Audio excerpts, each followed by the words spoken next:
Hi students,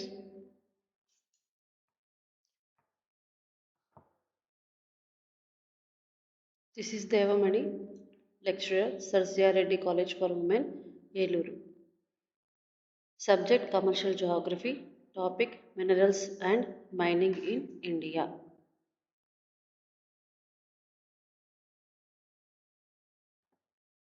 A mineral is a natural substance of organic or inorganic origin with definite chemical and physical properties. Minerals are closely associated with mining, and this mining and quarrying covers underground and surface mines, quarries and wells, and includes extraction of minerals. So minerals are open cast minings and underground mining are two chief methods of mining practiced in India. Open cast mining is more useful for minerals found just below the surface, while underground mining is done to extract minerals found at greater depths. Drilling and pumping is practiced for extracting oil and natural gas. ఖనిజ సంపద అనేది అపారంగా మన దేశంలో చాలా మేరకు ఉంటుంది. అలాగే ఈ ఖనిజాలన్నీ ఎంతో విలువైన అయి ఉండటం వలన మన భారతదేశం పారిశ్రామిక పరంగాను అలాగే స్వయం సమృద్ధిని సాధించడమే కాకుండా అగ్రగామి దేశంగా మన దేశం నిలిచింది. అలాగే ఈ యొక్క ఖనిజాలు ఏవైతే ఉన్నాయో ఆ ఖనిజాలన్నీ కూడా మైనింగ్, క్వారింగ్కి అసోసియేట్ అయి ఉంటుందంట. మైనింగ్ అంటే ఏంటి, క్వారింగ్ అంటే ఏంటి? So mining and quarrying are covers underground and surface mines, quarries and wells and includes extraction of minerals. So mining అంటే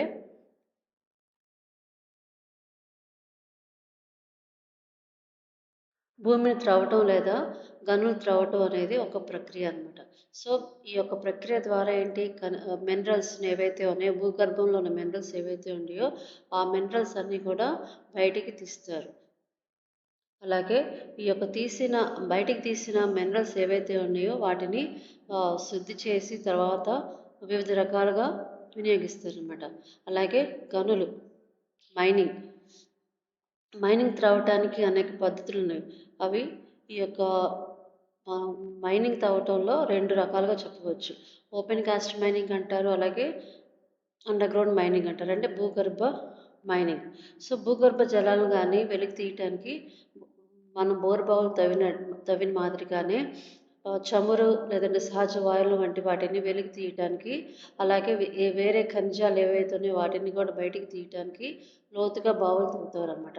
అలాగే సముద్ర అడుగు భాగంలో ఉన్న సహజ వాయువు కానీ అలాగే పెట్రోలియం కోసం కూడా డ్రిల్లింగ్ చేయడం ద్వారా వాటిని బయటికి తీయడం జరుగుతుంది.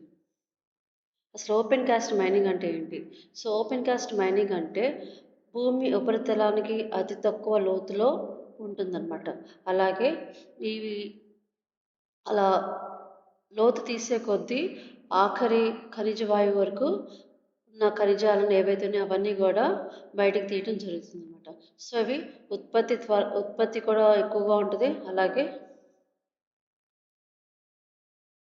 దీనికి అయ్యే ఖర్చు కూడా చాలా తక్కువగా ఉంటుంది. అంటే భూగర్భంలో ఉన్న ఖనిజాలను బయటికి తీయటం చాలా ఎక్కువగా తీస్తారు. అలాగే దానికి అయ్యే ఖర్చు కూడా చాలా తక్కువగా ఉంటుందన్నమాట.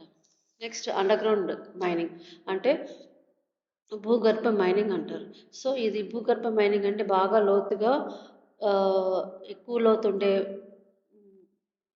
ఖనిజాలు, ఎక్కువ లోతులో లభించే ఖనిజాలనే ఈ యొక్క అండర్ గ్రౌండ్ మైనింగ్ ద్వారా తీస్తారన్నమాట. దాన్నే భూగర్భ మైనింగ్ అంటారు.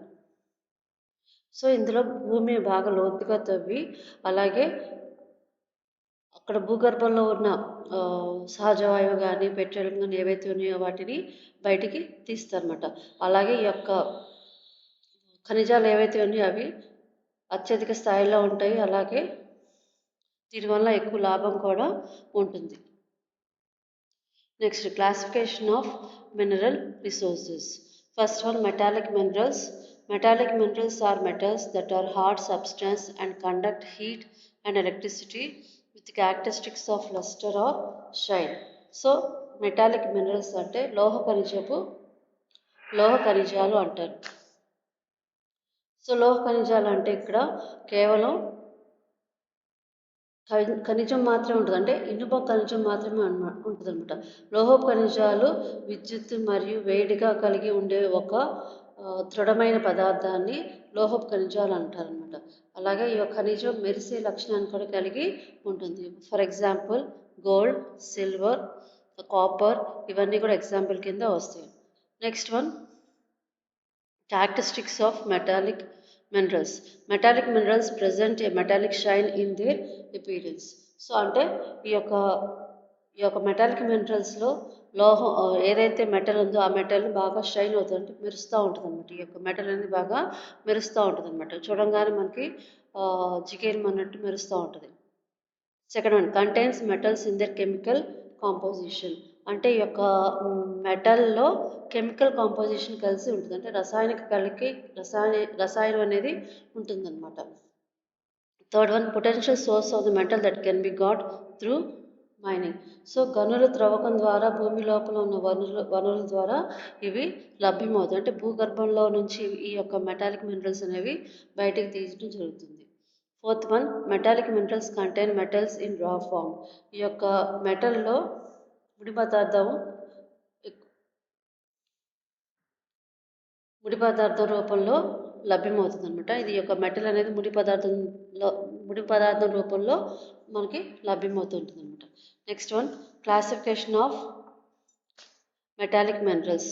సో మనకి ఇందులో క్లాసిఫికేషన్లో మనకి ferrous metallic minerals, second one non ferrous metallic minerals ఉన్నాయి.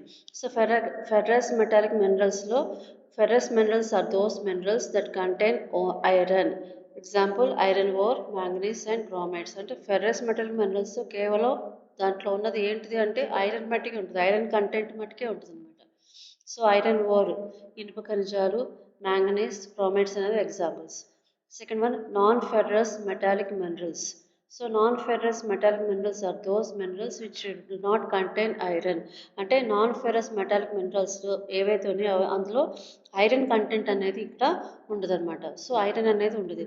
ఎగ్జాంపుల్ గోల్డ్, సిల్వర్, కాపర్ ఇవన్నీ కూడా నాన్ ఫెరస్ మెటాలిక్ మినరల్స్ కింద వస్తాయి. Next one non metallic minerals. Non-metallic minerals are a special group of chemical elements from which no new product can be generated if they are melted. అంటే non metallic minerals అంటే అలోహపు ఖనిజాలు అంటారనమాట. So ఈ యొక్క మెటల్స్లో ఒక ప్రత్యేకమైన రసాయన ముడి పదార్థం ఉంటుంది. అలాగే వీటిని కరిగిస్తే కనుక ఏ ఏ కొత్త మెటల్ అనేది మనకి రీజనరేట్ అవుతుంది అనమాట. సో మెటల్ ఎలా కరిగిస్తామో అలాగే ఉంటుంది, కానీ దాని ద్వారా ఏ కొత్త మెటల్ అనేది మనకి రీజనరేట్ అవుతుంది అనమాట. For example sand, gravel, గిప్సమ్, uranium ఇవన్నీ కూడా నాన్ మెటాలిక్ మినరల్స్ కింద వస్తాయి. Characteristics. Non-metallic minerals are minerals which are either present a non-metallic shine or luster in their appearance.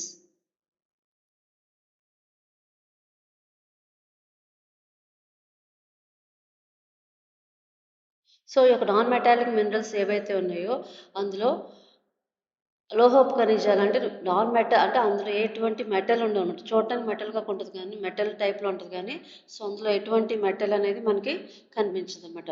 Second one these minerals do not contain extractable metals in the chemical composition. ఈ యొక్క metals ఏవైతే ఉన్నాయో అవి రసాయనిక కలిక కానీ లేదా గనుల ద్వారా తవ్వడం ద్వారా కానీ గనుల త్రవ్వకం ద్వారా లోహాలను కలిగి ఉండవన్నమాట. అంటే వీటి ద్వారా తీరనమాట. Classifications. So first one fuel minerals. Non metallic minerals are either organic in origin such as fossil fuels, also known as mineral fuels, which are derived from the buried animal and plant life such as coal and petroleum. Fuel minerals అంటే ఇంధన ఖనిజాలు అంటారనమాట. So fuel minerals అంటే సేంద్రియ ఖనిజాలు అంటారు. ఈ యొక్క మినరల్స్లో సేంద్రియ పదార్థాలు ఉంటాయి అన్నమాట. అంటే ఇంధనాలు లేదంటే వీటిని ఇంధనాలని కూడా పిలుస్తారన్నమాట. అంటే భూమిలో కొన్ని లక్షల సంవత్సరాల క్రితం భూమిలో పాతుకుపోయిన జంతువులు గానీ, మానవ శరీరం గానీ, లేదంటే మొక్కల కళేబరాల నుంచి వచ్చినయన్నమాట. సో, వీటిలో పెట్రోలియం అలాగే బొగ్గు కూడా ఉంటుంది. Second, other non-metallic minerals. Other type of non-metallic minerals are inorganic in origin, such as mica, limestone, and graphite, etc. అంటే అదర్ నాన్ మెటాలిక్ మినరల్స్ అంటే అసేంద్రియ ఖనిజాలు అంటారన్నమాట. సో వీటిలో ఏంటంటే ఎటువంటి సేంద్రియ పదార్థాలు ఉండవు. అలాగే భూమిలో ఏవైతే కుళ్ళిపోయి, కృషించిపోయి ఉన్న ఆబ్రకం గానీ, సున్నప్రాయ గానీ, గ్రాఫైట్ వంటి ఖనిజాలు ఈ యొక్క నాన్ మెటాలిక్ మినరల్స్ కింద వస్తాయి. Next one, resources are classified into 2 categories. First one renewable resources, non renewable resources. అంటే పునరుద్ధరించబడిన వనరులు, పునరుద్ధరించబడని వనరులు అని అంటారు. So first one, renewable resources. The renewable resources are an important aspect of sustainability. Renewable resources are those which can be replaced naturally. Example, plants, animals, water, air and some energy resources. Renewable resources అంటే పునరుద్ధరించబడిన resources వనరులు అంటారు. So ఈ యొక్క పునరుద్ధరించబడిన వనరులు ఏవైతే ఉన్నాయో అవి మళ్ళీ రీజనరేట్ అవుతూ ఉంటాయి అనమాట. అవి వాడుకున్నా కానీ సరే మళ్ళీ అవి రీజనరేట్ అవుతూ ఉంటాయి అనమాట. కానీ ఇక్కడ రీజనరేషన్ అది వాటి అంతటా అవే అవుతాయి. ఎవరు కూడా దీన్ని రీజనరేట్ చేయరు. ఒకవేళ వాటిని వాడుకున్నా సరే అవి మళ్ళీ వాటంతట అవి రీజనరేట్ అవుతూ ఉంటాయి అనమాట. For example plants, animals, water, air ఇవన్నీ కూడా ఎగ్జాంపుల్స్ కింద వస్తాయి. Next, air, water and sunlight are also renewable resources on which all life depends, but their excessive use or reckless exploration can destroy and permanently wipe them out irreversibly. అలాగే air కానీ, water కానీ, sunlight కానీ ఇవి కూడా renewable resources కిందే వస్తాయి. కానీ అవి వాటి యొక్క జీవన ఆధారం మీద ఆధారపడి ఉంటాయి అన్నమాట. ఒకవేళ ఈ యొక్క రిసోర్సెస్ని బాగా ఎక్కువగా ఉపయోగించుకుంటే అవి మళ్ళీ రీజనరేట్ అయ్యే అవకాశం ఉండదన్నమాట. దానివల్ల ఏంటి, అవి అంతరించిపోయే ప్రమాదం కూడా ఉంది అనమాట. For example, excessive hunting of wild life. So ఎక్కువగా జంతువులను ఎక్కువగా వేటాడితే కనుక అవి అంతరించిపోయే ప్రమాదం ఉందన్నమాట. కల్టివేషన్, ఇరిగేషన్, డిఫారెస్టేషన్, ఫిషింగ్ ఇవన్నీ కూడా రిన్యూవబుల్ రిసోర్సెస్ ఉన్నా సరే ఎక్కువగా వాడటం వలన అవి మళ్ళీ పునరుద్ధరించడానికి లేదంటే రీజనరేట్ అవడానికి అవకాశాలు ఉండవు. Characteristics, these resources are capable of regeneration. So ఈ యొక్క రిన్యూవబుల్ రిసోర్సెస్ ఏవైతే ఉన్నాయో అవన్నీ కూడా మళ్ళీ తిరిగి పునరుద్ధరించబడతాయి, అంటే రీజనరేట్ అవుతూ ఉంటాయి అంట. అవి వాడుకున్నా సరే మళ్ళీ అవి రీజనరేట్ అవుతూ ఉంటాయి. Next one, these are renewed along with exploitation and hence always available for use.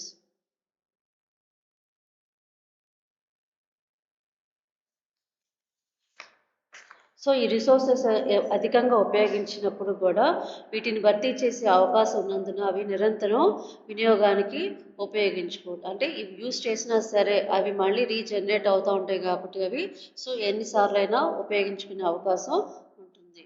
Third one, the renewable sources become non renewable if used at greater rate. So ఈ యొక్క రిసోర్సెస్ని అధికంగా వినియోగం చేస్తున్నట్లయితే కనుక సో అవి నాన్ రెన్యూవబుల్ రిసోర్సెస్ కింద వర్తిస్తాయి. అంటే ఎక్కువగా యూజ్ చేస్తే అవి మళ్ళీ పునరుద్ధరించబడవు, రీజనరేట్ అవ్వవు.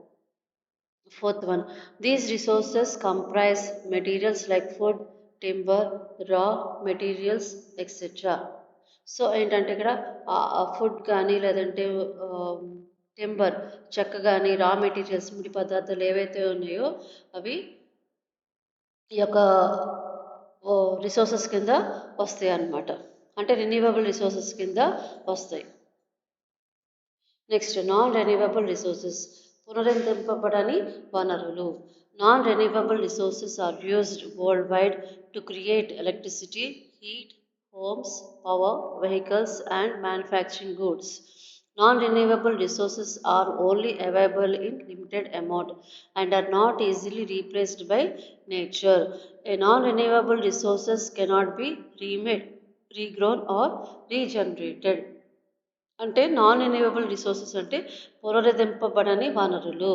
అంటే ఈ యొక్క రిసోర్సెస్ ద్వారా ఏమి ఉత్పత్తి చేస్తారు అంటే ఎలక్ట్రిసిటీ, అలాగే హీట్, పవర్, పవర్ వెహికల్స్, అలాగే గూడ్స్ని మ్యానుఫ్యాక్చర్ చేస్తారనమాట. అలాగే ఈ యొక్క రిసోర్సెస్ అనేది చాలా లిమిటెడ్గా ఉంటాయి. కానీ ఇవి యొక్క రిసోర్సెస్ని మళ్ళీ యూటిలైజ్ చేసినా మళ్ళీ అవి రీజనరేట్ అవ్వనమాట. సో ఈ యొక్క రెన్యూవబుల్ రిసోర్సెస్ అనేవి చాలా లిమిటెడ్గా ఉంటాయి కాబట్టి చాలా తక్కువగా యూటిలైజ్ చేసుకోవడం చాలా మంచిది. For example electricity. So electricity అనేది మనం ఉపయోగించుకున్నాం అనుకోండి, సో లిమిటెడ్గా ఉపయోగించుకోవాలి.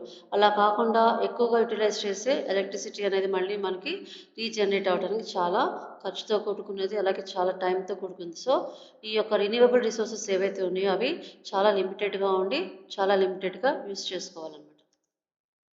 Next, different non-renewable resources like oil, coal, natural gas, etc. have different levels of demand from different sectors like transformation and residences, with each resource specializing for each other.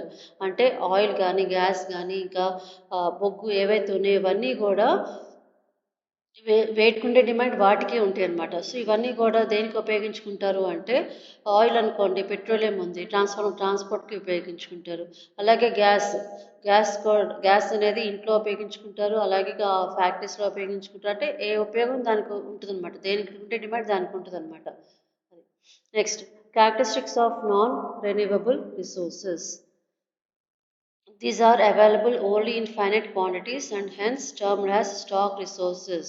So ఈ యొక్క వనరులు ఏవైతే ఉన్నాయో అవి పరిమితంగా ఉంటాయి కాబట్టి వీటిని నిల్వ వనరులు అంటారు అనమాట. స్టాక్ రిసోర్సెస్, నిల్వ వనరులు అంటారు. These cannot be regenerated easily.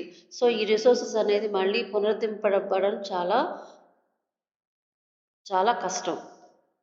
Third one, these are concentrated as minerals usually in lithosphere of earth in a number of forms.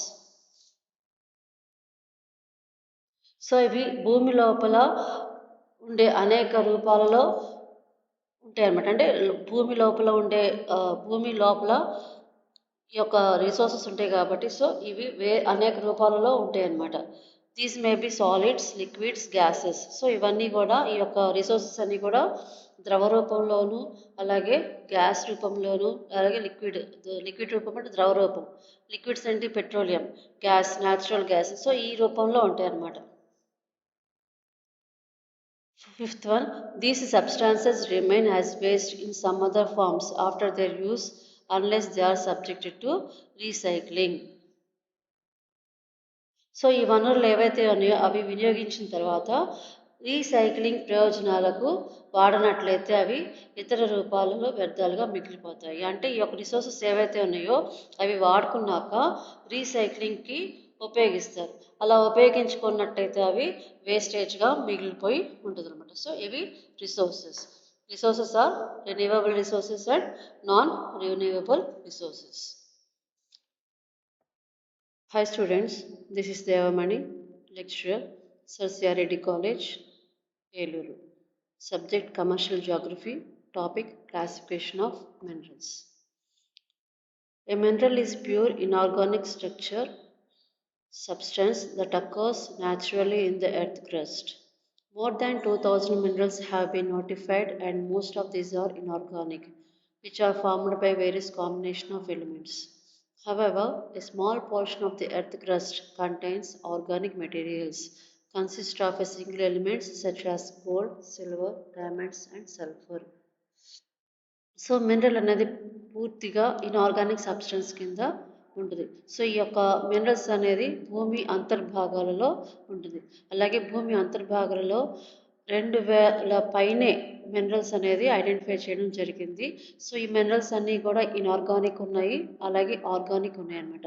So inorganic minerals అంటే ఈ యొక్క ఇన్ఆర్గానిక్ మినరల్స్ అనేది వేరియస్ ఎలిమెంట్స్ కాంబినేషన్ తోటి తయారైనవి. అలాగే organic material అనేది కూడా ఉన్నాయి. అలాగే ఇవి కూడా భూమి అంతర్భాగంలో ఉన్నాయి అన్నమాట. ఫర్ ఎగ్జాంపుల్ ఇన్ఆర్గానిక్ మెటీరియల్స్ అంటే వేరియస్ సబ్స్టెన్స్ కాంబినేషన్తో ఫామ్ అయినాయి కాబట్టి ఇవి మెటాలిక్ అవ్వచ్చు, లేదంటే లిక్విడ్స్ రూపేణ కూడా ఉండొచ్చు.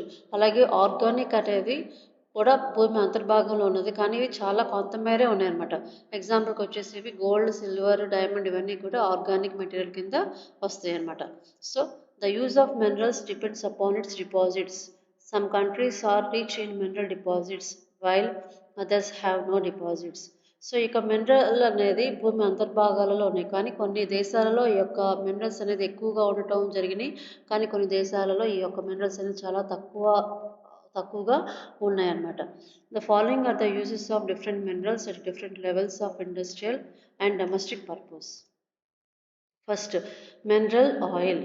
It has more than 80,000 bioproducts like petrol, kerosene, fuel, oil, lubricating oil, diesel, nylon, terylene, color and pigments, pesticides, explosive chemical, and plastic fertilizers used in many industries.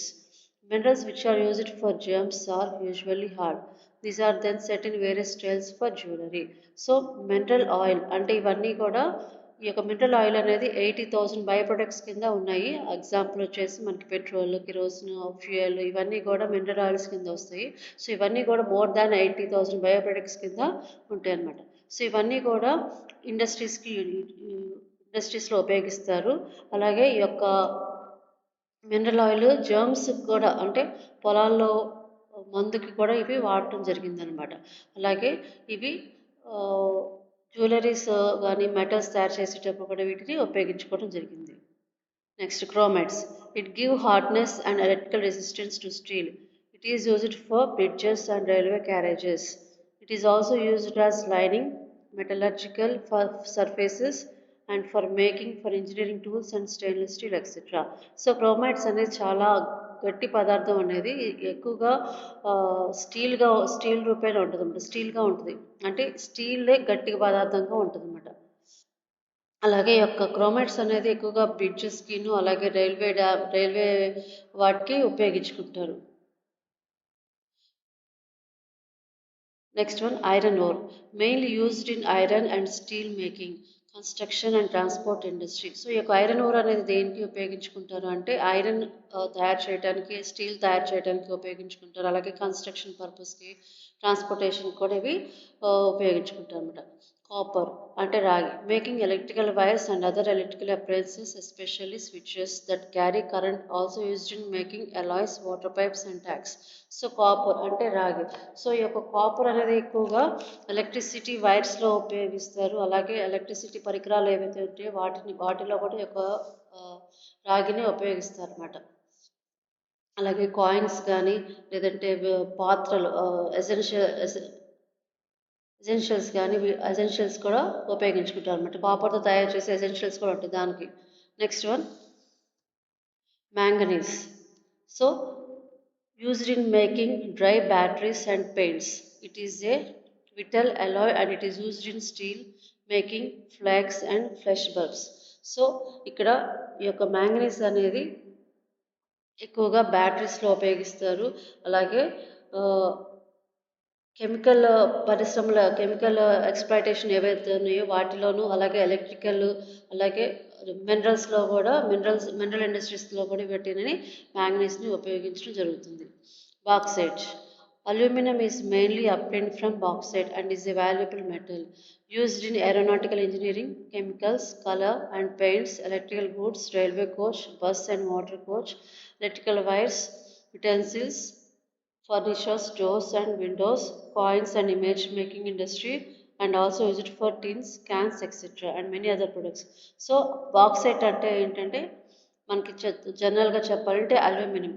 So aluminium అనేది అన్ని రకాలుగాను ఉపయోగించుకుంటారు. అంటే aeroplanes దగ్గర నుంచి చిన్న చిన్న వస్తువుల వరకు ఈ యొక్క అల్యూమినియంని ఉపయోగించుకోవడం జరిగిందనమాట. నాట్ ఓన్లీ దట్, ఇంకా ఎలక్ట్రిసిటీకి, అలాగే పెయింటింగ్కి, అలాగే రైల్వే కోచ్కి, బస్సెస్కి, వెహికల్స్కి, యుటెన్సిల్స్కి, ఫర్నిచర్ కింద అవి. సో ఈ అల్యూమినియం అనేది అన్ని రకాలుగా ఉపయోగించుకోవడం జరిగింది. So it is mostly used. Aluminium అనేది బాగా ఎక్కువగా ఉపయోగించుకుంటారు. Next one, celestine. Found in the cavities of sedimentary rocks, uses tracer, bullets, fireworks, ceramics, paints and plastics. So celestine అనేది ఎక్కువగా ఫైర్ వర్క్స్ అంటే ఫైర్ వర్క్స్కి, బుల్లెట్స్కి, అలాగే పెయింట్స్లో కూడా ఇవి ఉపయోగించడం జరిగిందనమాట. అలాగే టైల్స్లో కూడా ఈ యొక్క సెలెస్టైన్ అనేది కూడా వాడతారు ఎక్కువగా. అలాగే ప్లాస్టిక్లో కూడా ఈ యొక్క సెలెస్టైన్ అనేది వాడతారు. Next one Aluminium. Aluminium obtained from its ore bauxite is used in automobiles and aeroplanes. So ఈ యొక్క అల్యూమినియం అనేది బాక్సైట్ అనే దాంట్లో నుంచి వస్తుంది అనమాట. సో ఈ యొక్క అల్యూమినియం అనేది ప్రతి దాంట్లోనూ కూడా ఉపయోగించుకుంటారు అనమాట. ఆటోమొబైల్స్లోను, ఏరోప్లేన్స్కి, బాటిల్స్కి, బిల్డింగ్స్కి, అలాగే కిచెన్ యుటెన్సిల్స్ కూడా దీన్ని అల్యూమినియాన్ని వాడతారు. Coal 33% for railway, 20% for industrial plant, 11% for coke, 8% for thermal power, export and ship, 5, 5% household use, 8% for other purpose, 6% coal is called black diamond. And coal has 1,20,000 byproducts like coke gas. So coal అంటే బొగ్గు. So ఎక్కువగా coal అనేది మన Andhra south side, మన ఇండియాలో south side ఎక్కువగా దొరుకుతుంది. అలాగే మనకి లభించిన బొగ్గు గనిలో 33% రైల్వే వాడు ఉపయోగించుకుంటారు, 20% ఇండస్ట్రీస్కి, అలాగే 11% అనేది బొగ్గు గ్యాస్కి ఇట్లా. సో ఈ విధంగా బొగ్గుని వివిధ రకాలుగా ఉపయోగించుకోవడం జరిగింది. Next one silicon used in the computer industry is obtained from quartz. Silicon అనేది ఎక్కువగా కంప్యూటర్స్ తయారు చేయడంలో ఉపయోగించుకుంటారు. Gypsum it is mainly used in chemical industries, especially in fertilizers and other chemical products. So gypsum అనే మినరల్ని ఎక్కువగా chemical industries వాళ్ళు ఉపయోగించుకుంటారు. దేనికి అంటే ఫెర్టిలైజర్ తయారు చేయడానికి, అలాగే కెమికల్ ప్రొడక్ట్స్కి కూడా ఈ యొక్క జిప్సమ్ని వాడుతూ ఉంటారు. Limestone and dolomite so mainly used in iron and steel paper, house building, colours and paints, chemical fertilisers etcetera. ఈ యొక్క లైమ్ స్టోన్ అనేది ఎక్కువగా ఐరన్ పేపర్, స్టీల్ పేపర్ తయారు చేయడానికి ఉపయోగించుకుంటారు. అలాగే బిల్డింగ్స్కిను పెయింట్స్ తయారు చేయడానికి కూడా వీటిని ఉపయోగించుకుంటారు. అంటే ఫెర్టిలైజర్స్ కూడా వీటిని ఉపయోగించుకుంటారు.